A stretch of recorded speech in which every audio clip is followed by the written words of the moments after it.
लो आ जाओ, कहाँ तक पढ़ा दिया मैंने? अच्छा जगलर वगलर बता दिया था, बूंदे। अच्छा हो गया तो काफ़ी कुछ था। मोशन नेगेटिविटी एक्सटेंशन कांस्टेंट पे चर्चा चल रही थी, ऊपर टाइम ऑफ फ्लाइट ये वो ऊपर नीचे से कुदा लेते। लो आ जाओ, छोटी छोटी बातें और कर लेते हैं। आइए सन्नाटो। देखिए इधर देख, जगलर वाले सवाल करा दिए थे, बूंदे बांदी वाले करा दिए, सिंपल वाले करा दिए, और टावर से फेंकने कर लो। उसमें क्या है देखो, एक जामफल। कौन सा जामफल? मान लो कि मैं आपसे बोलूँ कि एक पार्टिकल को ड्रॉप कर दिया गया, बिल्कुल सिंपल जो भी आप पढ़ते हो वही, उसकी इनिशियल रफ्तार 0 है। कितनी? 0। उसे एच हाइट नीचे जाना है, बताओ उसे कितना टाइम लगेगा? सब निकाल के दो, उसको कितना टाइम लगेगा, कितनी रफ्तार से वो टकराएगा, जल्दी से बता दो। हाँ मुझे पता है, निकाल दो मुझे पता है, जल्दी फटाक से निकाल दो ना, ताकि कुछ ऐसा नहीं रहे कि छोड़ दिया है कुछ, है कि नहीं? और अब्बा मैंने कुछ खाएंगे आप लोग? बहुत बढ़िया, इसका मतलब कुछ नहीं खिलाना, कुछ खाएंगे। Yes sir. क्या कह रहा है? प्लीज क्या मतलब? अच्छा प्लीज कुछ खिला दूं? प्यार से बोल रहे हो? क्या खाओगे? वो अपने ये से डोमिनोज से पिज्जा मंगवा दूं? कंट्री स्पेशल विद एक्स्ट्रा चीज बस। क्या कहते हो? टॉपिंग सबकी अलग अलग है, सेम है? अलग अलग है ना। तो एक काम करना, नीचे जाते हो लिखा जाना, हम अगले टर्न पे मंगा देंगे, ठीक है? आजा सर, पिज्जा खाएंगे साले, रोटी सुखा के अचार लगा के पिज्जा खा के समझते हैं। चला जाओ। हाँ,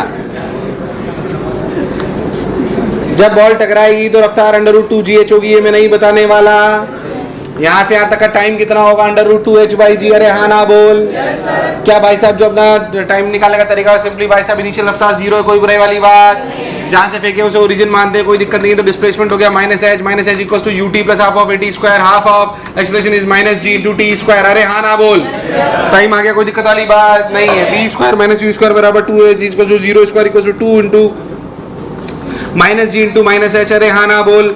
आंसर आ गया v इक्वल्स टू √2gh। सबने बोला ठीक, मैंने ही बोला ठीक। मैं तो कह रहा हूँ किसी भी टाइम t पे आपसे रफ्तार पूछ ले, दूरी पूछ ले, कोई दिक्कत नहीं है। किसी भी टाइम t पे जो आपकी रफ्तार होगी, ध्यान से देखो तो वो होगी gt। क्या होगी? और जो आप दूरी ट्रेवल कर चुके होंगे वो होगी हाफ gt स्क्वायर। अरे हाँ ना बोल।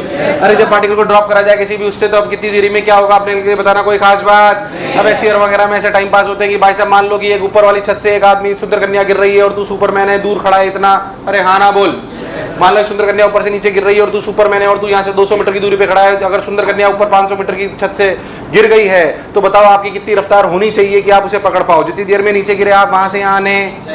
अरे हाँ ना बोल। बहुत सारे ऐसे अर्जी फर्जी सवाल जिनमें कोई खास बात ना, तो तुम्हारे अटकने वाले ना तुम मुझसे पूछने वाले हो, इसमें कोई शक वाली बात नहीं है। सर आपने पहले ही बता दिया, भटक भी जाएंगे तो पूछ भी नहीं पाएंगे। जो मैं बोला चमका। So the first variety on dropping of the particle from this is this. Second one is, अगर हम उसको मान लो पार्टिकल को ऊपर फेंक दें, कहाँ फेंक दें?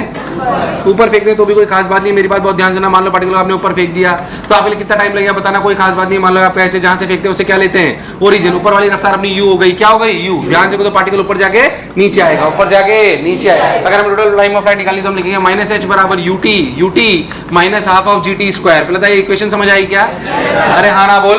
तो ध्यान से देख, तो इक्वेशन जो लिखी जाएगी वो लिखी जाएगी gt square minus 2ut, gt square minus 2ut minus 2h equals to 0। बोल सही बोल रहा हूँ क्या? अरे हाँ ना बोल यार। gt square minus 2ut minus 2h equals to 0। ध्यान दे तो t की वैल्यू क्या आई? -b का मतलब 2u plus minus under root of b square यानी कि 4u स्क्वायर माइनस 4ac यानी कि प्लस 8gh। अरे हाँ ना बोल। 1/2 बोल हाँ कि 2g बोल यस और नो। अगर तू बहुत ध्यान देख तो प्लस और माइनस इसमें एक रूट नेगेटिव आ रहा है जिसका कोई मतलब नहीं है। बोल कौन सा नेगेटिव आ रहा है? प्लस वाला माइनस वाला? क्योंकि देख अंडर रूट 4u स्क्वायर अगर अपन सब में से 2 बाहर ले लेंगे तो ये बच जाएगा u plus minus under root of u square plus gh, sorry 2gh by g। बोल यस और नो। अगर ध्यान से इसमें माइनस वाले का कोई मतलब, तो जो टाइम की वैल्यू है वो क्या निकल गया? टाइम की वैल्यू निकल गया u plus under root of u square plus 2gh upon g। बोल यस और नो। यार मुझे लगा नहीं तुम्हें आया। अरे आया कि नहीं आया? नेगेटिव वाले का कोई मतलब, क्योंकि टाइम नेगेटिव होना पॉसिबल। वैसे मैं इसको बताया था वो टाइम असलियत में पता है क्या है कि अगर पार्टिकल को मैं यहाँ से फेंकता, अगर पार्टिकल को मैं, तो यहाँ से यहाँ तक का जो टाइम होता ना वो है वो माइनस, वैसे उसका कोई सिग्निफिकेंस, अरे यार पहले देखिए टाइम के दो रूट है, टाइम के दो रूट है, प्लस वाला हमें लेना है, वो प्लस वाला कौन सा टाइम है, यहां से लेकर पूरा टाइम है या सिर्फ यहां से यहां तक का टाइम है, पूरा टाइम है ये, अरे यार ये पूरा टाइम है, नहीं आया, आया कि नहीं आया। दूसरी बात जो नेगेटिव आया ना, वैसे उसका कोई नेगेटिव का कोई मतलब नहीं, पर मैं बताता हूँ नेगेटिव का क्या मतलब, अगर आप समझना चाहो हल्का सा, तो नेगेटिव स्थिति में क्या है, अगर मैं इसे बैक में ले जाऊंगा और तो ऐसा मानो कि पार्टिकल यहां से फेंका गया है और ऐसे फेंका गया है कि इसकी एच हाइट पे रफ्तार क्या हो गई है u, तो क्या यहां से यहां तक ट्रैवल करने में इसको कुछ टाइम लगेगा, वो t1 है। अरे यार मुझे लगा नहीं तुम्हें आया, आया नहीं आया, आया नहीं आया, खैर अपने उससे कोई खास लेना देना नहीं। अगर इसमें टाइम ऑफ फ्लाइट पूछे, फाइनल रफ्तार पूछे, फाइनल रफ्तार निकाल सकते हो, फाइनल रफ्तार क्या होगी, v square minus u square बराबर, अरे नहीं आया, v square minus u square बराबर 2s, तो final square minus u square equals to 2 into minus g into minus h. पहले बताओ जो मैं बोला चमका, पहले बताओ किसी को साइन रखने में तो कोई तकलीफ नहीं आ रही है, साइन रखने में कोई दिक्कत नहीं, ऊपर वाली डायरेक्शन हमेशा पॉजिटिव ले, नीचे वाले को हमेशा नेगेटिव ले, जहां से फेंके उसे क्या मान लें, ओरिजिन, परेशान होने की कोई जरूरत, पार्टिकल ऊपर जाएगा तब भी जी नेगेटिव होगा, पार्टिकल नीचे आएगा तब भी जी, अरे कभी तो हाँ ना बोलो, कोई दिक्कत वाली बात नहीं। इसका जो सेकंड केस है उसमें क्या है, नॉर्मल सी बात देख के ध्यान से देखो, अगर पार्टिकल को ऊपर की बजाय नीचे फेंक दें यू रफ्तार से, अगर अपन पार्टिकल को ऊपर की बजाय नीचे फेंक दें यू रफ्तार से, तो जो आपकी इक्वेशन बनेगी वो क्या बनेगी, वो बनेगी minus h equals to minus u t minus half of g t square. बोल यस और नो। अगर इक्वेशन की बात करें तो अपन लिखेंगे g t square plus 2ut minus 2h equals to 0। बोल यस और नो।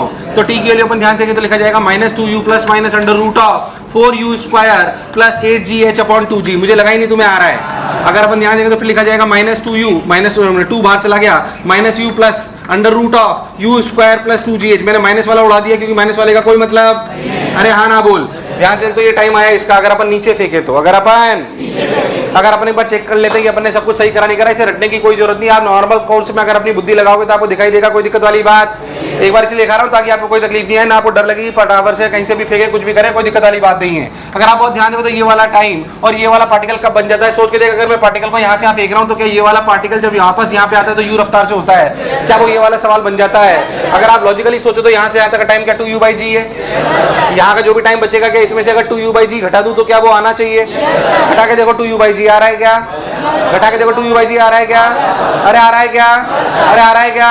मतलब जो करा जो समझा बिल्कुल, मतलब उसको बिना इसके भी कर सकते थे, कोई दिक्कत वाली बात। अरे टाइम पूछ ले, फाइनल रफ्तार पूछ ले, कहां पर है क्या है बताना, कोई खास बात। तो पार्टिकल को टावर से भी फेंक ले तो कोई दिक्कत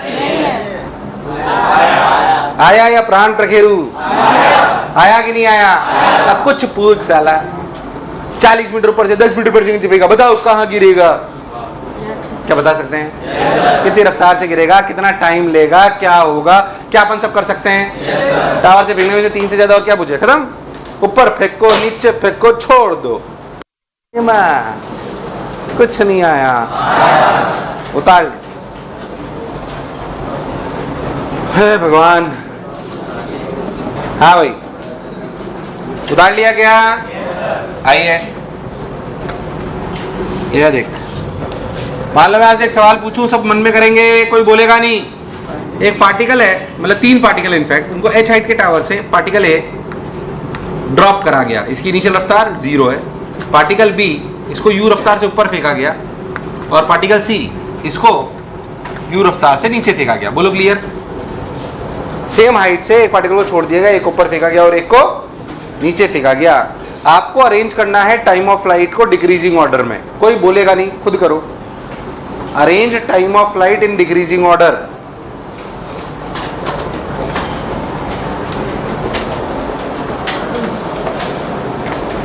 arrange time of flight in decreasing order.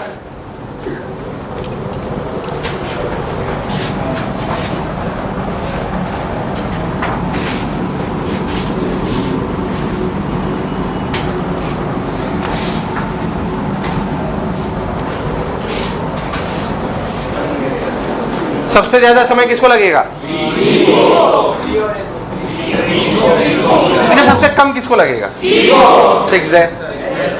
Particle नीचे फेंकोगे तो साला जल्दी जाएगा। सी तो सबसे कम है, इसमें कोई शक वाली बात। ए और बी में कंफ्यूजन रहता है, क्या बता सकते हैं या डिपेंड्स ऑन यू। क्या आप गारंटीड बता सकते हो ए और बी में किसकी टाइम ऑफ फ्लाइट ज्यादा है, या it depends on you. Confusion A और बी में ही है।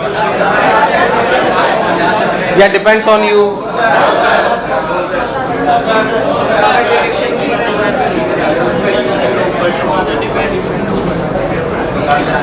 ए और बी, ए और बी, ध्यान से देखो तो जब यहां पे नीचे आया तो इसके जैसा हो गया, इसके।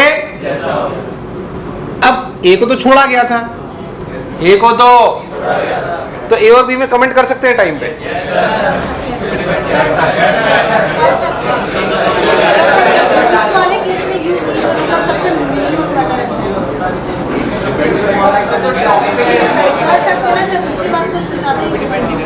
करके क्या भाई, यहां से लेकर यहां तक का टाइम ए का तो इससे ज्यादा ही होगा, पर ये जोड़ने के बाद ज्यादा होगा कम होगा ये पता नहीं। बी का ज्यादा होगा। लॉजिक सुन, क्या बी ऊपर जाकर टॉप पॉइंट पे रफ्तार जीरो हो गई? अरे तो यार अगर इसको भी जीरो से छोड़ा, इसको भी मान लो यहाँ से जीरो से छोड़ा, तो ये टाइम तो ज्यादा ही है और ये और जुड़ रहा है इसमें। अरे हाँ ना बोल, अगर ध्यान देखो तो बी ऊपर जाके जीरो के जैसे एक्ट करेगा तो हाइट भी बढ़ गई। नहीं आया? आया कि नहीं आया? पक्की बात। इसलिए कोई भी रफ्तार है उससे कोई लेना देना, पर टाइम जरूर ज्यादा होगा। पहले था जो बोला चमका, तो सबसे ज्यादा टाइम किसका ज्यादा और सबसे कम? मुझे लगा नहीं तुम्हें आया।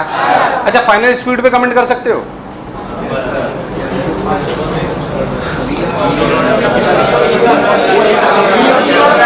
फाइनल स्पीड सब लोग बोलो। बी और बराबर और ए की पक्की बात। जाहिर सी बात है, इसे जोर से फेंकेंगे तो ये कम से टकराएगा और ये, मुझे लगा नहीं तुम्हें आया। अगर यू से फेंकोगे तो इसकी रफ्तार क्या हो जाएगी? इसकी रफ्तार हो जाएगी v square minus u square बराबर 2 into minus g into minus h. बोल यस और नो? तो इसकी रफ्तार हो जाएगी अंडर रूट 2gh की बजाय यू स्क्वायर प्लस 2gh। बोल यस और नो? तो ज्यादा ही होगी। तो velocity of A B equals to velocity of C greater than velocity of A. बोल यस और नो? बहुत बेसिक से सवाल, बहुत सिंपल से सवाल। मुझे बेसिकली वो टाइम वाला लॉजिक आपको समझाना था। और देख, फालतू टाइम पास नहीं करते हैं। चल एयर रेजिस्टेंस में थोड़ी सी चर्चा कर लेते हैं। Again it's a variable expression, nothing else. ठीक है, अगर मैं आपसे बात करूं एक सिंपल सी बात जो आगे आने वाली है, उसको थोड़ा यहीं समझा देता हूं आपको। एयर रेजिस्टेंस पे अगर चर्चा करें, जैसे अगर मैं बात करूं, तुझे पढ़ाए जाएंगे रेन मैन प्रॉब्लम। सुना है? वैसे तुमने कभी अगर थोड़े बहुत भी वो सुने हो तो रेन मैन प्रॉब्लम में ऐसे लिखा होता है rain is falling with 15 kilometre per hour, rain is falling with 20 kilometre per our, ऐसे दिया होता है। प्रैक्टिकली सोचो तो जो बूंदे हैं वो अंडर ग्रेविटी फॉल कर रही हैं, फिर भी हम उसकी रेन की वेलोसिटी कांस्टेंट मानते हैं। जो सवाल आते हैं यार, तूने कभी भी सवाल देखे होंगे रेन वाले, तो उसमें ऐसे लिखा होता है rain is falling with 15 kilometre per hour, rain is falling with 20 kilometre per hour. It means क्या we are considering the rain velocity constant? It means we are considering rain velocity constant. Got my point? It means we are considering rain velocity as a constant. सबने बोला ठीक, मैंने ही बोला ठीक। अब सुन, rain velocity constant हम क्यों मानते हैं? सोच के देख, चल एक प्रैक्टिकल होता है। सोच अंदाजन अपने जो ये क्लाउड होते हैं कितने ऊपर होते होंगे? 1.5 किलोमीटर, और क्या ज्यादा बोल रहा हूँ वैसे मैं, बट फिर भी इतने हो सकते हैं। अरे यार, है ना? अब सोचो 1-2 किलोमीटर का मतलब 2000 मीटर। कितना? मान लो बूंद यहाँ से टपकी और नीचे आई 2000 मीटर पे, तो रफ्तार कितनी होगी उसकी? Under root 2 into 10 into 2000। अरे हाँ ना बोल? तो 4 का 2 बाहर इंटू 200 मीटर पर सेकंड से अगर तुझे बूंदे टकराएं तो गोली की तरह आएंगी। अरे यार, पहले ऐसा होता फिर तो शायद, अरे बारिश होने वाली, सब घुस जाओ अंदर। किसी के भाई साहब छेद नजर आए चेहरे पे तो बोले भाई साहब बारिश में भीग गया था। अरे हाँ ना बोले यार, ऐसा होता वास्तविकता में। अरे 200 मीटर पर सेकंड से बूंदे आती, अरे आती कि नहीं आती? 200 मीटर पर सेकंड बहुत खतरनाक रफ्तार है भाई साहब। इतनी रफ्तार से अगर बूंदे आप पे टकराएंगी तो आपको सहन, अच्छा खासा मास होता है बूंदों का। अरे कभी बहुत तेज बारिश में आप भीगो तो ही लगने लगती है। ओले, हाँ ओले समझ लो। तुम तो ऐसी बातें करते हो ना, बारिश तुमने देखी ही नहीं। ये सर बारिश में भीगना, what is this sir? We are from a high class society हो ना, भिखारी कहीं है। तो 200 मीटर पर सेकंड बहुत खतरनाक है। तो वास्तविकता में ऐसा होता जब बूंदें चलती हैं, तो जब वो चलती हैं तो एयर ड्रैग आता है। क्या आता है? वास्तविकता, है ना। ये तो खतरनाक है अगर ऐसा मानो। तो जो बूंदें होती है वो जैसे से नीचे गिरना चालू करती है, उन पे mg लग रहा होता है और उन पे रेजिस्टिव फोर्स लग रहा होता है। क्या लग रहा होता है? असलियत में कुछ इस टाइप का होता है kv। असलियत में जितना ज्यादा रफ्तार होगी उतना ज्यादा रेजिस्टिव फोर्स होगा। जनरली ये इस टाइप का होता है kv टाइप्स का, और it is proportional to v। v is what? Speed बोलो। और इसकी डायरेक्शन अपोजिट टू स्पीड होती है। यार हाँ ना बोल। तो जैसे से नीचे आएगा, जैसे मान लो आपने बूंद में चलना चालू करा तो mg लग रहा है, तो रफ्तार बढ़ी घटी? रफ्तार बढ़ी तो ऊपर वाला फोर्स बढ़ा घटा? बढ़ा। तो धीरे धीरे रफ्तार बढ़ी की घटी? रफ्तार अभी भी बढ़ी, पर क्या जैसे जैसे रफ्तार बढ़ी रेजिस्टिव फोर्स बढ़ा? तो रफ्तार के बढ़ने की रफ्तार घटी। अरे यार हाँ ना बोल। अब जो एक्सेलरेशन इफेक्टिव आया किसी भी टाइम t पर, वो क्या आया? g माइनस के वी बाई एम। यार हाँ ना बोल। अरे नहीं आया। क्या ये किसी भी समय जब मेरी रफ्तार v है तब एक्सेलरेशन है? यार मुझे लगा नहीं तुम्हें आया। आया कि नहीं आया? सिंपल। अब अगर आप लॉजिकली सोच लो तो आप ऐसी इक्वेशन होती है। अब कुछ नहीं, क्या ये acceleration as a function of v है?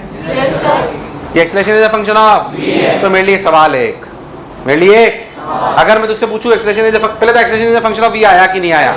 थोड़ा और अच्छे से लिखना चाहो तो ऐसे लिख लो, a equals to mg minus kv by m। क्या acceleration is a function of v? अगर मुझे चाहिए displacement is a function of time t, velocity is a function of time t, क्या मैं इसे लिख सकता हूँ a बराबर dv बाई dt? क्या फंक्शन को नीचे ले आऊंगा? क्या इंटीग्रेट कर लूंगा? क्या एलिगेटर फंक्शन? अरे नहीं आया। देख ध्यान से लिख लेते हैं भाई साहब, उसमें क्या बात है, तेरे को समझ में आ जाएगा। dv बाई, डरना मत अब ऐसे, इसमें mg minus kv equals to m dt। ध्यान से देखो तो you are solving variable acceleration, जो आप पहले ही बहुत ढंग से पढ़ चुके हो। क्या प्रोसेस सबको समझ में आता है? अब दोनों तरफ क्या कर लूं? इंटीग्रेट। सब लोग बताओ इसका इंटीग्रेशन बोलो। माइनस 1 बाई के ln, समय शून्य पर रफ्तार शून्य, समय t पर रफ्तार v, कोई बुराई वाली बात? ln mg minus kv by mg। अरे नहीं आया, मुझे लगा तुम्हें आया। Equals to mt equals to, अरे कभी तो हाँ ना बोल। तो भाई सब लिखा गया mg minus kv equals to mg e की पावर माइनस kmt। अरे यार नहीं आया। आया नहीं आया? ध्यान से देखो तो v की वैल्यू क्या आई? v की वैल्यू आई mg 1 माइनस e की power minus kmt by k। अरे कभी तो हाँ ना बोल। नहीं आया। It's exponential function. तू ध्यान से देखे तो पता है किस तरह की इक्वेशन है? Q बराबर CV 1 माइनस e की power minus t by RC, charging of a capacitor. Charging of a, खैर मैं आपको जज करा देता हूँ। ध्यान से देख, क्या t इक्वल्स टू 0 पर रफ्तार कितनी है? रख के देख। t 0 e की पावर 0 1 1 माइनस 1 0। क्या रफ्तार है 0? रफ्तार है। समय बढ़ता जा रहा है तो रफ्तार भी बढ़ती जा रही है, पर क्या एक टर्मिनल वेलोसिटी अचीव होगी इनफिनाइट टाइम पे? कब होगी?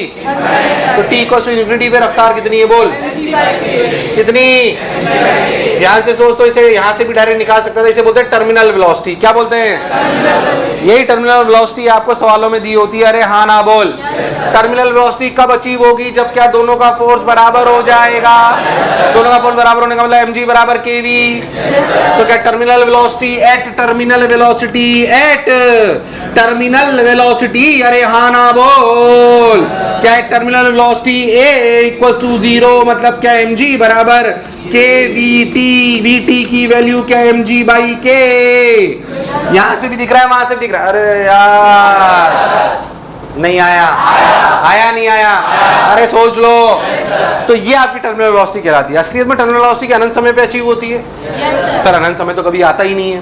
तेरे को अगर थोड़ा बहुत याद हो तो तेरे को पता होगा क्या ये ग्राफ जो बनेगा v और t, किसका? v और t, वो इस प्रकार का बनेगा।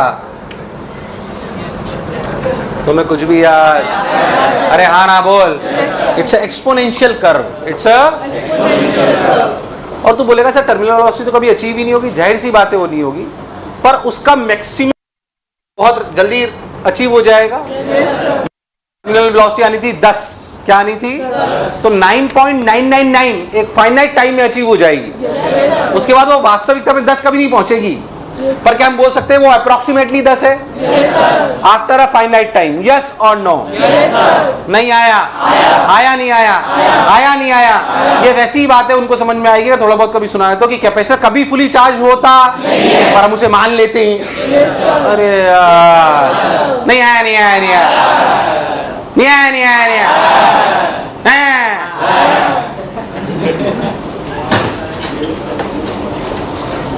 अच्छा सोच, वेलोसिटी आ गई, क्या डिस्प्लेसमेंट निकाल सकते हैं? क्या करेंगे? dx by dt।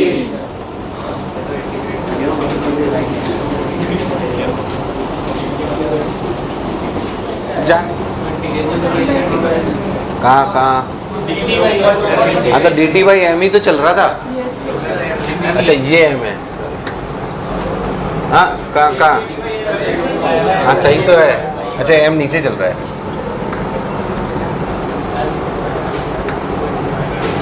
हाँ ठीक है भाई।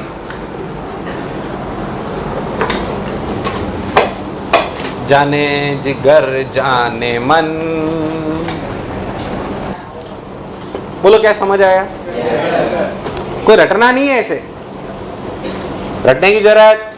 पहली बात समझें कि what is terminal velocity and if there is a restive force which is variable, क्या we are able to solve variable acceleration? ये कॉन्फिडेंस आप में होना। अरे है तो ये वेरिएबल एक्सेलरेशन का सवाल ना। किसका सवाल है? अब ऐसे बोर्ड पे लिखा देखो तो और कितना शानदार सवाल है, टफ सवाल है, बट सोच के देखो क्या मुझे वेरिएबल एक्सेलरेशन आता है? क्या मैंने acceleration as a function of v निकाल लिया? तो फिर मेरे लिए velocity as a function of time t निकालना कोई खास बात नहीं। मैं उल्टा भी पूछ सकता हूं, कैसे? Let me tell you. अगर मैं आपसे उल्टा पूछूं कैसे, आप बताएंगे, देखो ध्यान से कि अगर मैं पार्टिकल को u से फेंकूं, कितने से? तो वैसे तो अपने को जो मैक्सिमम हाइट होती थी क्या वो u²/2g होती थी, पर बोलूं कि रेस्टिव फोर्स एप्लीकेबल है और रेस्टिव फोर्स जो है वो इस प्रकार का है, रेस्टिव फोर्स इज -kv, जैसे अभी लिखा, मतलब it is opposite to speed. अरे नहीं आया, तो क्या वेलोसिटी घटेगी? क्या velocity is a function of time t निकाल सकता है? निकाल सकता है क्या? अरे वैसे ही तो सवाल है यार। अब क्या इनिशियल वेलोसिटी भी होगी? यार मुझे लगा है तुम्हें आया, निकाल के बता velocity is a function of time t। यही सवाल है, मैंने ऊपर की जगह नीचे छोड़ दिया। रेस्टिव फोर्स तो लगेगी ना।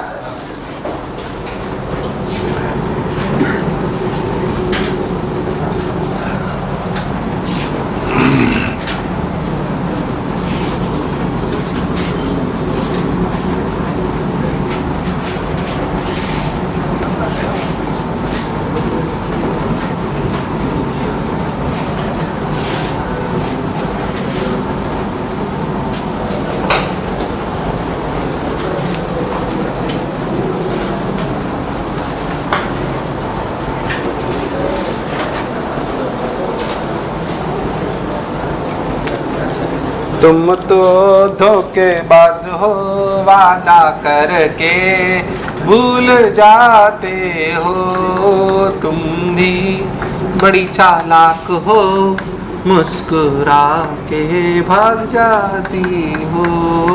बाबा रोज रोज तुम जो सनम ऐसा करोगे। Very good.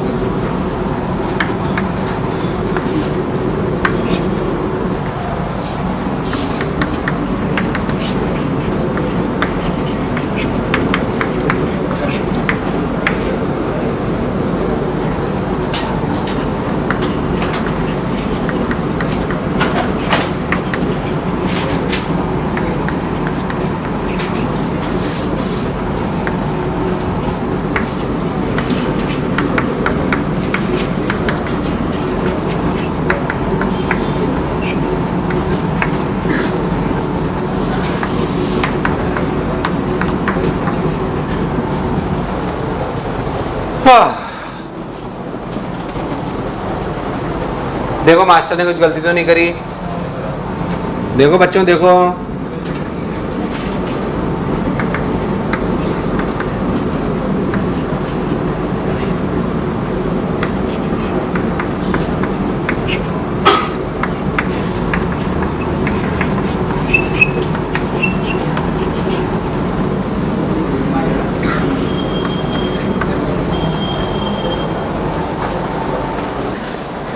जो पहले था क्या पिक्चर क्लियर है यार? हाँ ना बोल। और भी टाइप की पीएचडी कर सकते हैं। अगर मेरे को वेलोसिटी फंक्शन टाइम टी पता है, क्या मैं डिस्प्लेसमेंट, क्या कितनी हाइट किस टाइम पे होगी, क्या निकाल सकते हो? कितनी हाइट किस टाइम पे होगी क्या? यार मुझे लगा नहीं तुम्हें आया कि नहीं आया? अच्छा, मैक्सिमम ये वेलोसिटी जीरो जब होगी तब क्या टाइम मैक्सिमम हाइट वाला हो रहा होगा? अगर आप इनसे डिफरेंशिएट कर लें, क्या कर लें, क्या कर लें, तो क्या we will get this h height as a function of time t, h height as a function of, तो h max कब आएगा? जब क्या वेलोसिटी, तो इसको जीरो के बराबर कर दो तो क्या आपको टाइम निकल आएगा? अरे इसको जीरो के बराबर कर दो तो क्या निकल आएगा? सही बोल रहा हूँ कि नहीं बोल रहा? वो टाइम होगा जब क्या आप मैक्सिमम हाइट पे होंगे। जब आप कहाँ पे होंगे? मुझे लगा नहीं तो मैं आया कि नहीं आया? तो ऐसे बहुत सारी चीजें अपन उसमें धीरे धीरे करके कर सकते हैं जैसे आपको ठीक लगे। पहले था जो मैं बोला चमका, मैं इससे डरना मत, कोई फॉर्मूले नहीं है ये कोई फॉर्मूले, मैंने आपको एक अच्छे सवाल कराए हैं ये समझाने के लिए कि अगर एयर रेजिस्टेंस पे सवाल आ जाए तो तुझे करना आना चाहिए। अरे मैंने फंक्शन लिया -kV, क्या लिया? एग्जामिनर का दिमाग घूम जाएगा, -kV² भी ले सकता है। अरे ले सकता है ना। शीट में जो सवाल था उसमें उसने कांस्टेंट लिया था, उसमें उन्होंने, तो वो तो उससे आसान ही हुआ ना यार। तो कुछ भी ले सकता है। आपको समझ में आना चाहिए कि जब भी रेजिस्टिव फोर्स आएगा तो वेरिएबल एक्सप्रेशन हो जाएगा, और वेरिएबल एक्सप्रेशन सॉल्व करना मुझे आता है। बोलो यस और नो। क्या हमने 30 फॉर्मेट पढ़ी थी? याद है कि भूल गए हो? कोई बुराई नहीं है। तो छोटी छोटी अपनी चर्चाएं थी मोशन अंडर ग्रेविटी की। किसकी थी? कांस्टेंट एक्शन पे अपन ने दो चीजें पढ़ी, एक तो नॉर्मल कांस्टेंट एक्शन के सवाल, एक इसके सवाल। अगेन बहुत बेसिक बात करते हैं, उसे अपन बोलते हैं ग्राफ थ्योरी। क्या बोलते हैं? बिल्कुल बेसिक से स्टार्ट करता हूँ, आता हो तो बताते जाना, बहुत रफ्तार पकड़ लेंगे। आ जाओ, बेसिक ग्राफ थ्योरी। हाँ, graph theory, basic graph theory सुने। पहली बात, बहुत बेसिक ग्राफ बनाने आने चाहिए। मैं आपसे नाम ले रहा हूं, जो ग्राफ तुम्हें नहीं आता हो बता देना, मैं बना दूंगा। सब लोग बोले straight line, circle, ellipse, parabola, hyperbola, sine x, cos x, tan x, e की power x, ln x, epicycloid. मेरे को भी नहीं आता, छोड़ो। अरे हाँ ना बोले यार, जितने मैंने बोले क्या आते हैं? ये कुछ स्टैंडर्ड ग्राफ है जो आपको समझ में आने। स्ट्रेट लाइन की इक्वेशन y बराबर mx + c, सर्कल की equation x² + y² + 2gx + 2fy + c = 0, जिसके कोऑर्डिनेट -g, -f, और अपना जो रेडियस है वो √g² + c² - c। अरे हाँ ना बोले यार, कोई बुराई वाली बात? ऐसे हमने पैराबोला की इक्वेशन भी अपन जानते हैं, वो एक क्वाड्रेटिक इक्वेशन है, पानी भरता हुआ पानी ढुलता हुआ। क्या पिक्चर एकदम क्लियर है? अरे हाँ ना बोले यार। ऐसे हमने हाइपरबोला की इक्वेशन भी आती है, xy = c, xy = c। ऐसे हमने पैराबोला कहती है हाइपरबोला की इलिप्स की equation x² / a² + y² + b² = 1, where a is major axis and b is semi minor axis। अरे हाँ ना बोले यार, कोई दिक्कत वाली बात? ये अपन छोटी छोटी बातें जानते हैं। साइन एक्स का कर्व अपन जानते हैं ऐसा आता है, cos x का जानते हैं अपन ऐसा आता है, tan x का अपन जानते हैं खुपच आता है। अरे हाँ ना बोल। e की पावर x का कैसा आता है? ऐसा तो ln x का आता है। e की पावर x का, क्या e की पावर x का आता है? क्या ln x का भी आता है? कोई बुराई? तो स्टैंडर्ड कर्व्स हैं जो अपने को आने, कोई दिक्कत? अच्छा चलो भैया, अपने को आते हैं। अब मैं आपसे सिंपल बातें पूछता हूँ कि अगर अपन जो पढ़ने वाले हैं, बहुत बढ़िया नींद आई, उबासी आई, बहुत सुंदर सा पेंच, बहुत जल्दी से टाइम खराब मत करना। तुम्हारा पेंच ऑक्सीजन की कमी है, तो ऑक्सीजन की कमी से क्या ऑक्सीजन कमी हो रही है? यहाँ मर गए होंगे सारे सबके सब यहाँ। अच्छा, ऑक्सीजन की कमी से उबासी आती है? अच्छा, ऐसा कोई लॉजिक होता है क्या? तो यहाँ ऑक्सीजन की कमी कैसे है? मतलब इतने सारे बच्चे होते हैं तो ऑक्सीजन की कमी हो जाती है, तो तेरे को उबासी आने लगती है। ग्राफ थ्योरी, कौन सी थ्योरी? तो बेसिकली हम पहले मैं आपको सिखा कुछ, बेसिकली आपको पहली बात फील आनी चाहिए ग्राफ देखकर कि पार्टिकल क्या कर रहा है। तो मैं एक नई चीज थोड़ी सी सिखाता हूँ, बहुत देर नहीं लगाऊंगा, 5-10 मिनट। उसे कहते हैं ग्राफ रीडिंग। क्या कहते हैं? ग्राफ रीडिंग मतलब ग्राफ समझना और ग्राफ को फील करना है, दोनों।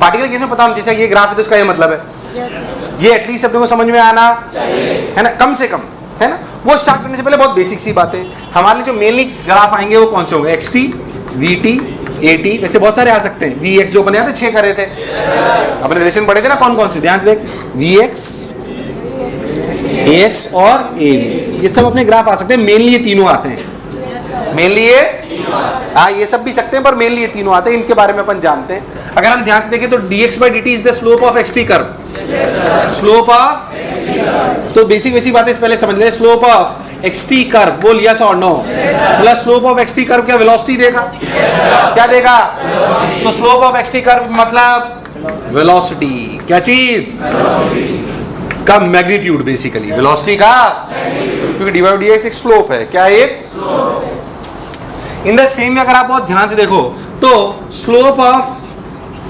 VT कर्व क्या देगा, सब लोग बोलेंगे क्या देगा, एक्सेलरेशन, बोलो क्लियर है क्या, तो एक्सेलरेशन का मैग्नीट्यूड दे देगा, ये सब लोग जानते हैं, फिर भी मैं एक बार लिखा देता हूं। अगर आप बहुत ध्यान से देखो तो एरिया ऑफ, क्या चीज, एरिया ऑफ XT कर्व क्या देगा, area of XT curve integral x dt, area of XT curve क्या देगा, कुछ नहीं, कोई स्टैंडर्ड चीज नहीं है ये, कुछ भी नहीं बता देते हो तुम लोग। XT कर्व का एरिया कुछ देता, अरे हाँ ना बोल, अच्छा area of VT curve, area of VT curve क्या देता है, क्या देता है, ये डिस्टेंस भी देता है, वो मैं बाद में समझाऊंगा, या अभी थोड़ा सा समझ लो तो भी कोई दिक्कत नहीं है। ये क्या देता है, डिस्प्लेसमेंट, क्या देता है, अच्छा ऐसे ही स्लोप ऑफ AT कर्व,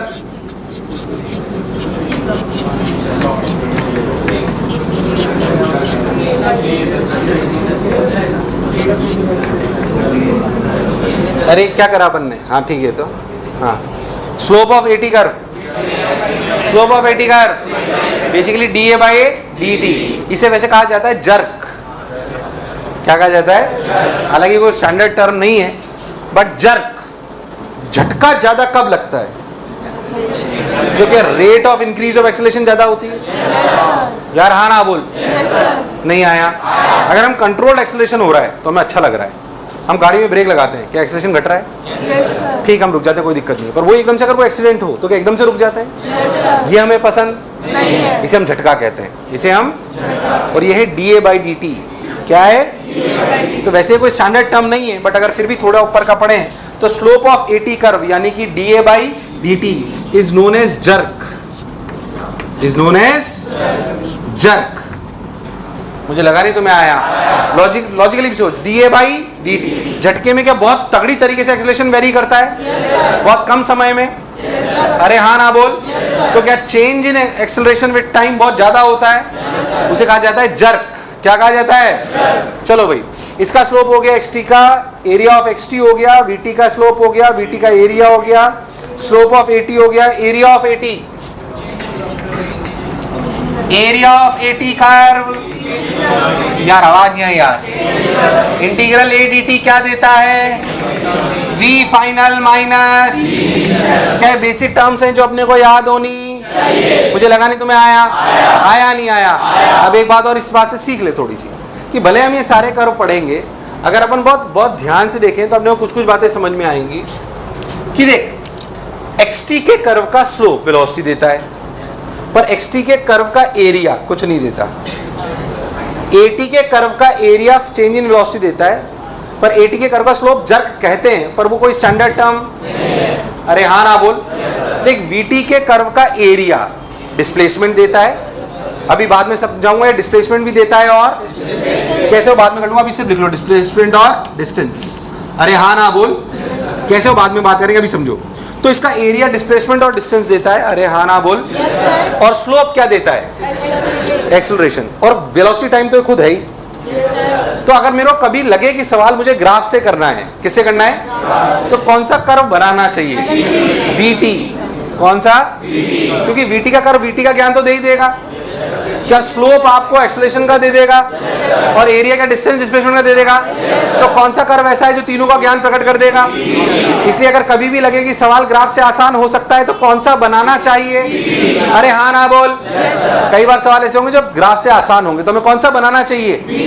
क्या पिक्चर क्लियर है? तो ये उतार लो और ये बात भी लिख लेना, फिर आगे बढ़ता हूं। अभी बहुत बेसिक बेसिक सी बातें हैं।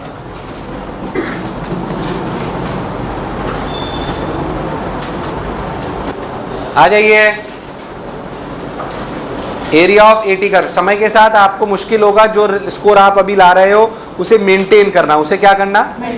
मेंटेन। जैसे अभी तुम 250 के ऊपर आसानी से ला रहे हो, फिर 250 के ऊपर आसानी से लाना इतना आसान, तो जो स्कोर आ रहा है ना उसे गिरने मत दो। बस अब क्या मत दो? गिरने मत दो। अभी तो यही बहुत इंपॉर्टेंट बात होगी एक तो। खैर, एरिया ऑफ एटी कर्व ये हो गया, ये हो गया, ये हो गया। Before going into the mathematics of the graphs, we should first understand the reading of graphs. Reading of graph, simple simple graph पूछ रहा हूं, आपको सिर्फ इंटरप्रेट करना है कि हो क्या रहा है। बहुत सिंपल, कोई खास बात नहीं। मान लो मैंने ग्राफ बनाया xt, कौन सा? xt, ऐसे।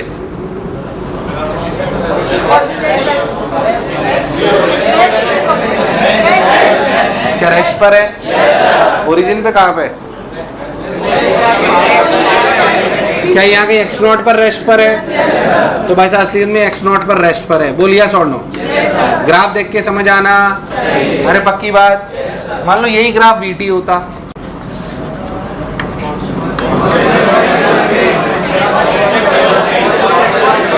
अरे हाँ ना बोलो, क्या समझे? क्या कांस्टेंट वेलोसिटी चल रहा है? स्टार्ट कहाँ से हुआ? स्टार्ट कहाँ से हुआ?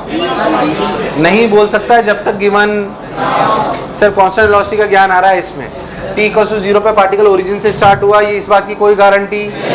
That data should be given to you, that data should be to you. तो बात अपन तो मान लेते हैं अगर ओरिजिन से स्टार्ट है तो मूविंग विद कांस्टेंट वेलोसिटी, कोई दिक्कत वाली बात नहीं है। अच्छा ठीक भाई, बहुत सिंपल सिंपल सी बात। ऐसे ही मान लो कि अगर हम एक्सेलरेशन कांस्टेंट ले लें, एक्सेलरेशन क्या ले लें?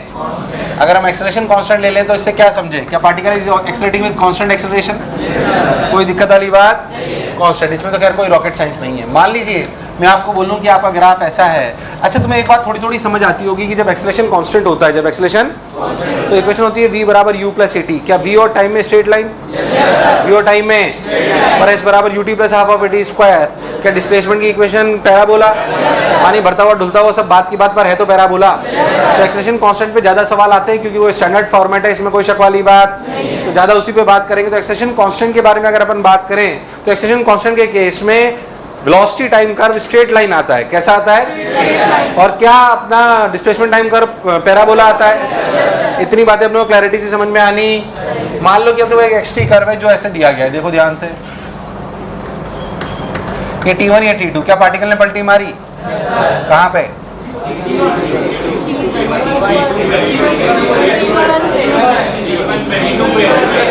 पैराबोला है, मतलब है कांस्टेंट एक्सेलरेशन वाला सवाल यार, है कि नहीं? अब रीड तो कर।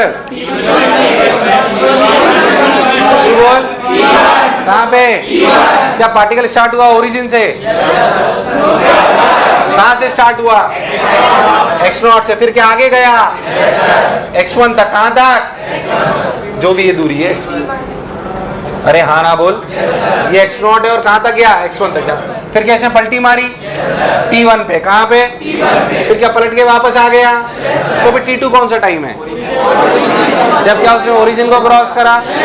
किसको क्रॉस करा? ग्राफ देख के ऐसे रीड करना आना, वरना बात नहीं बनेगी। बोला था जो मैं बोला चमका। मान लो मैं आपको बोलूं कि आपका वेलोसिटी टाइम कर्व ऐसा है, and particle started from origin, and particle started from origin. t = 0 पे पार्टिकल ओरिजिन पर है। अरे हाँ ना बोल। पर आपका वेलोसिटी टाइम कर्व ऐसा है। खूब क्या समझा?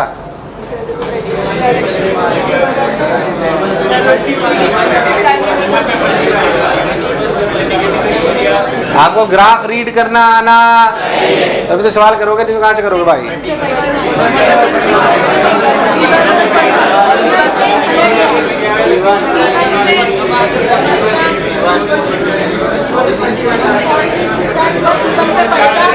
गया क्या? ओरिजिन से स्टार्ट हुआ? किधर था? लेफ्ट जा रहा था राइट, लेफ्ट राइट, कैसे पता? क्या वेलोसिटी नेगेटिव है यार? हाँ ना बोल। माइनस वी नॉट, जो भी मानना है मान लो। पहले तो 0 से t1 तक एक्सलेट कर रहा है, डी एक्सलेट,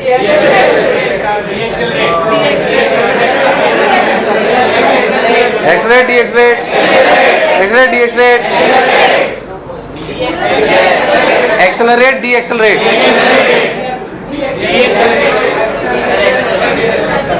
क्या एक्सेलरेशन पॉजिटिव है? क्या यहां से यहां तक वेलोसिटी नेगेटिव है? तो डी एक्सलरेट करेगा। यहां से लेकर यहां तक इसकी स्पीड घटकर 0 हो गई। t1 पे पलटी मारी उसने रामलालो, ये डी एक्सेलरेट और उसके बाद अरे नहीं आया, आया कि नहीं आया? कंफ्यूज होने की जरूरत, अरे कभी तो हाँ ना बोलो। मान लो वीटी कर्व,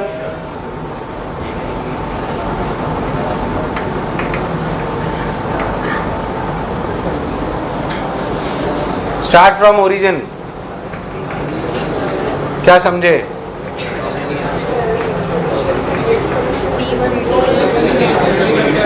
सिर्फ ग्राफ रीड करना है, मैं अभी सवाल तो कराया ही नहीं, मैंने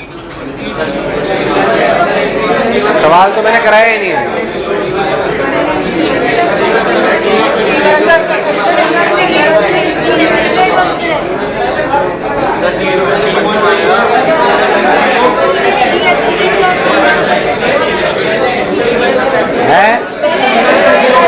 पहले क्या पार्टिकल स्टार्टेड विद क्या इनिशियल वेलोसिटी इधर? यार हाँ ना बोल, सोच लो इधर की तरफ। रफ्तार बढ़ी घटी कब तक? क्या t1 तक एक्सलेट करा, फिर t1 पे क्या पलटी मार ली? t1 पे पलटी, क्या t1 के बाद रफ्तार घटने लगी? क्या डी एक्सलेट करने लगा?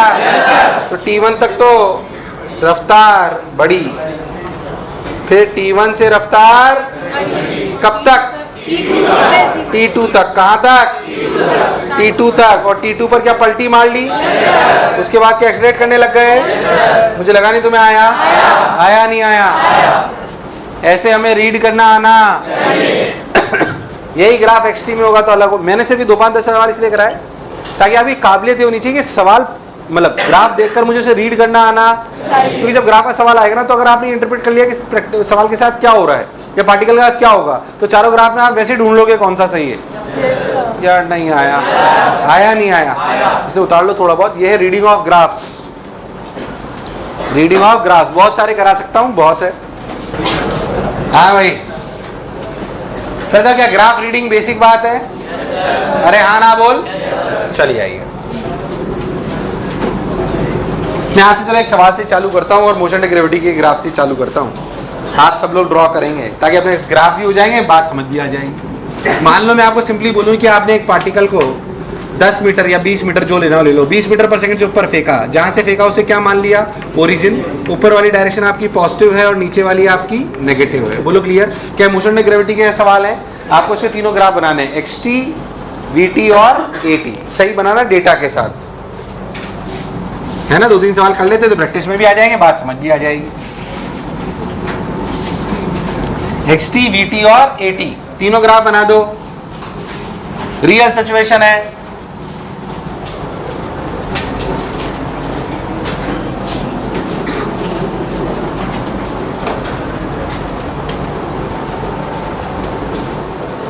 नहीं आया ना? इसमें बहुत देर लगाई तुमने। एक्सेलरेशन टाइम, कौन सा टाइम?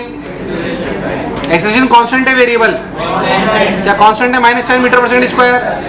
एक्सेलरेशन कांस्टेंट का मतलब velocity time curve straight line आएगा और क्या डिस्प्लेसमेंट टाइम कर्व पैराबोला आएगा। अरे कभी तो हाँ ना बोल। तो अपन ने एटी कर्व बना लिया। ऐसे वीटी कर्व बनाए भाई साहब। वीटी कर्व के बारे में अगर बात करें तो सिंपली वेलोसिटी की इक्वेशन है v बराबर u plus at. u plus at का मतलब 20 -10 into t gets straight line with negative slope कि positive slope, negative positive, negative positive. क्या इनिशियल रफ्तार 20 है? इनिशियल रफ्तार 20 है। लो भाई साहब, ऐसे खूब ऐसे आपका ग्राफ आया। ये अपनी 20, ये अपनी जब बॉल वापस टकराएगी वापस इस पे तो क्या रफ्तार -20 हो जाएगी। अगर आप बहुत ध्यान से देखो तो कितने समय पर 0 हो रही है? 2 सेकंड पे। क्या 2 सेकंड पर ऐसे आया और ये 4 सेकंड पे? अरे यार तुम्हें दूर दूर तक ग्राफ समझ। It's straight line. पैराबोला की बात करें, s बराबर 20t minus half of 10t square. क्या इट्स पैराबोला विद पानी ढुलता हुआ कि भरता हुआ? ढुलता हुआ। ढुलता हुआ भरता हुआ? ढुलता हुआ पैराबोला। ध्यान से देखो, h मैक्स बराबर अपन जाएंगे u स्क्वायर बाई 2g यानी कि 20 का होल स्क्वायर बाई 2 इंटू 10 यानी कि कितना? 2 ने 2 को मार दिया, क्या 20 मीटर? अरे कभी तो हाँ ना बोल। तो अपन मैक्सिमम हाइट तक गए, 20 वापस आए और पलटी मार के यहाँ पे आ गए। ये समय था 2 सेकंड, ये समय था 4 सेकंड। बताओ मैंने टफ सवाल कराया कि इजी है? बट आपको बात समझ में आनी नहीं हुआ है तो सोचो कि मैंने क्या छोटी छोटी गलती करी। बहुत बेसिक इलस्ट्रेशन है। प्राण प्रखेरु।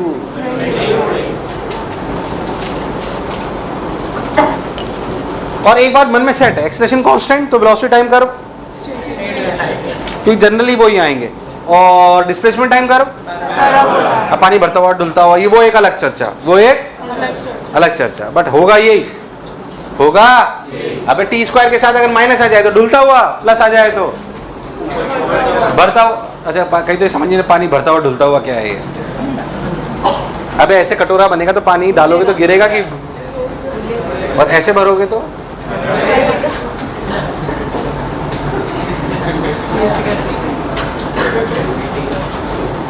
तुम मजाक करते हो ना ऐसे दिखा के।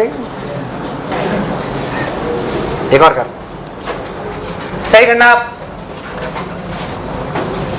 मान लो एक पार्टिकल है 40 मीटर हाइट से फेंका गया, जहां से फेंका उसे क्या ले लें? ऊपर वाली डायरेक्शन पॉजिटिव, रफ्तार फेंकी गई 10 मीटर पर सेकेंड। बोलो क्लियर? तीनों ग्राफ बनाना बिल्कुल सही। 80 VT बाई टी, गलत मत करना, तुम कर सकते हो।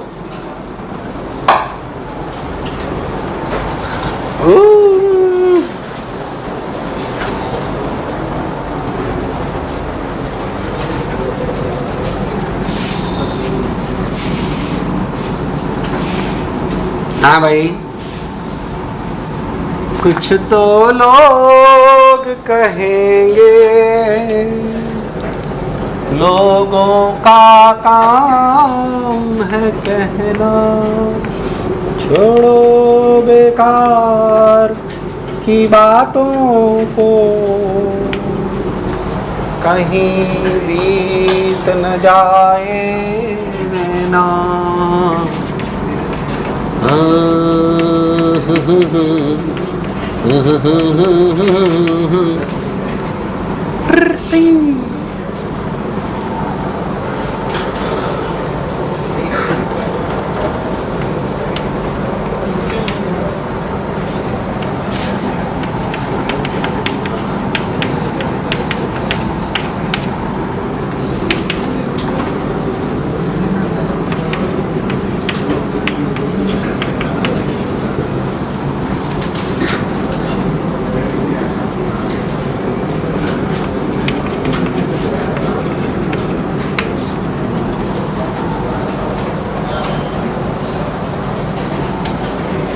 टाइम ऑफ फ्लाइट 4 सेकंड आई क्या? तुमने निकाली नहीं यार। अबे सवाल भी हो रहा है, ग्राफ भी हो रहे हैं, सब हो रहे हैं, करो ना। क्या कर रहे हो? मोशन ग्रेडियंट भी पढ़ाई थी, क्या कर रहे हो? करो सब लोग, चलो। सारे सवाल साला मेरे से ही करा रहे हो। चालू है 10 से, कितने सेकंड पे पलटी मारी? u/g 1 सेकंड पे, और नीचे गए 4 सेकंड तक, तो 4 सेकंड पे रफ्तार हो गई -30 और ये 10।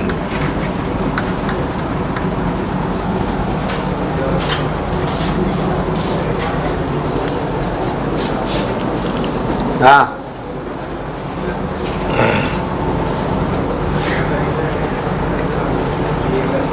इधर एक YT curve, y equals to 10t minus half of 10t square 5t square. पानी ढुलता हुआ, पार्टिकल चालू हुआ 40 मीटर से। कहाँ से?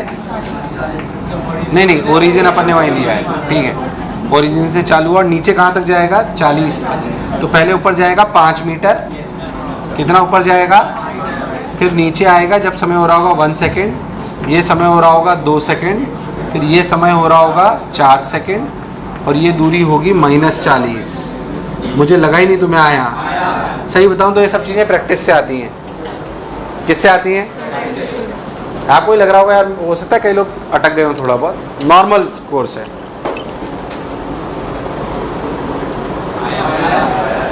तुम्हें मेरी बात समझ? बिल्कुल ऐसा कैसा एक और कराऊं? क्या पिक्चर क्लियर है? यार हाँ ना तो बोल। अरे नहीं आया? इसके साथ ही एक और चीज़ और सीख लीजिए, बिल्कुल क्लैरिटी वाली है कि वेलोसिटी टाइम कर्व का एरिया क्या देता है? डिस्प्लेसमेंट। ये इलस्ट्रेशन वो है जिसमें कुछ एरिया ऊपर भी और कुछ, क्या पार्टिकल ने पलटी मारी है? ध्यान से देखो तो हाफ 10 × 1, इसका एरिया है 5, इसका एरिया है, अरे नहीं आया। और ध्यान देखो तो ये 3 और ये 30, तो हाफ 3 × 30, क्या इसका 45, इसका। अब इसका मतलब क्या है? जब आप ऊपर गए तो 5 मीटर ऊपर, फिर वहां से 45 मीटर, तो डिस्प्लेसमेंट की बात करी जाए तो 40 है, -40। क्या चीज? मतलब नीचे वाला एरिया, मतलब इन दोनों का अगर माइनस करूं तो क्या डिस्प्लेसमेंट, और डिस्टेंस क्या है? क्या दोनों को जोड़ दो तो क्या वीटी कर्व सब देता है? देख वीटी कर्व, अगर आपको ये बनाना था ना, या आपको इसके बारे में ज्ञान चाहिए, मान लो ये सवाल मुझे करना है तो मैं तो डायरेक्ट ये बनाता हूँ, इतनी कैलकुलेशन की जरूरत नहीं पड़ेगी। अरे यार तू अगर बहुत ध्यान से देखे तो, मुझे लगा नहीं तुम्हें आया। अगर इस सवाल को मेरे को बोला जाए तो मैं ऐसे इक्वेशन नहीं लिखता, खड़ा खपाच। अरे 10 पता है 1 पता है ना यार, सीधा निकला है, नहीं आया। अब डिस्टेंस सब निकला है, उसमें क्या दिक्कत है? क्योंकि दोनों एरिया को जोड़ दो तो डिस्टेंस, तो वीटी कर्व वी का ज्ञान तो दे ही रहा है, एक्सेलरेशन का ज्ञान भी दे रहा है, और क्या डिस्टेंस डिस्प्लेसमेंट का भी दे रहा है। तो व्हाट इज डिस्प्लेसमेंट? ऊपर वाला एरिया माइनस नीचे वाला area. And what is distance? क्या याद होना? चाहो तो लिख लो, नहीं तो याद रखना। अभी ग्राफ बहुत बेसिक चालू हुए हैं, थोड़े इसको और ऊपर लेवल तक ले जाएगा अगले टर्न, ठीक है। फिर अगले टर्न इसे खत्म करके अपन चालू करेंगे रिलेटिव इन 1D। रिलेटिव इन, तो अपन टारगेट रखेंगे अगले टर्न ये खत्म करके ग्राफ अपन रिलेटिव इन 1D कर दे। और शीट में तो वो जो एक्सरसाइज 3 है उसका जो लेवल, तुम्हें कुछ समझ नहीं आता, HCR में दो और शीट दो। HCR में दो, HCR में कुछ काम नहीं दिया ना अभी, HCR में दो, इधर दे बेटा।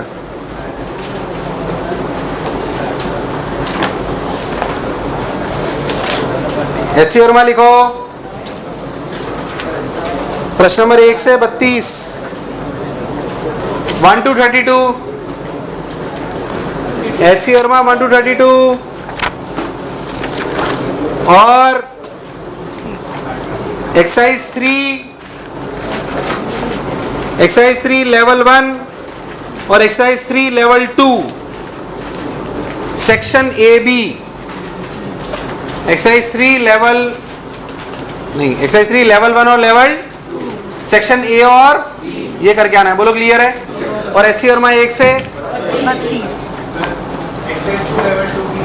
एक्सरसाइज 2 लेवल 2 नहीं करी क्या अपन ने आज?